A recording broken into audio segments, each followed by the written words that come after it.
مدير كلمة السر كيبر. لو مني بتستفيد خليك لقناتي مفيد واشترك وهيوصلك مني كل جديد. كم مرة نسيت الباسورد بتاع الجيميل وفقدت كل الصور والفيديوهات وجهات الاتصال؟ تخيل انت عندك كام باسورد في حياتك. اولا التليفون، ويا لو عندك كذا تليفون وعايز تأمنهم من مراتك مثلا. وقبل ما اكمل، غلط جدا انك توحد الباسورد على كل حساباتك عشان ما تنساش، او تعمل باسورد بتاريخ ميلادك وفي نفس الوقت انت بتخاف تعمل باسورد صعب من رموز وحروف وارقام عشان لو نسيته. شكرا.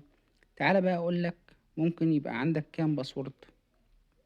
عندك فيسبوك باسورد، جيميل ويا لو عندك كذا جيميل، وعندك انستجرام، وعندك ارقام الفيزا، وعندك باسورد اللابتوب، وعندك فودافون كاش، وعندك الخزنة بتاعتك لو عندك خزنة، وعندك نتفليكس او شاهد او واتشد، وعندك عشان ما اطولش عليك.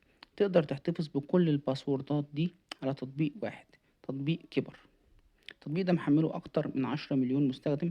بس اوعى تنسى باسورد التطبيق والا هتروح في داهية. بس هقولك ممكن مع كيبر تفتحه بالبصمة، لانه بيفتح بالبصمة. هتفتحه من اي موبايل كيبر، ومجرد ما تيجي تفتح اي تطبيق من التطبيقات بتاعتك زي الجيميل او الفيسبوك، كيبر بيدخل البيانات بتاعتك زي اليوزر نيم والباسورد مباشرة اوتوماتيك من غير ما تتعب نفسك في حاجة. كمان ممكن تحتفظ بمستندات بطاقتك الشخصية، فيزا، الباسبور، صور وفيديوهات على كيبر.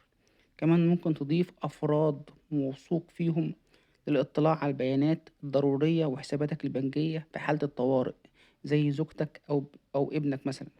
وتحدد للبرنامج الباسوردات اللي بتحتاج تحديث كل 6 شهور زي الحسابات البنكية عشان يفكرك بيها وتحدث الباسوردات بتاعتها.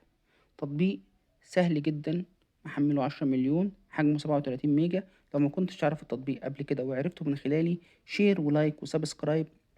لينك التطبيق هتلاقيه في الديسكريبشن.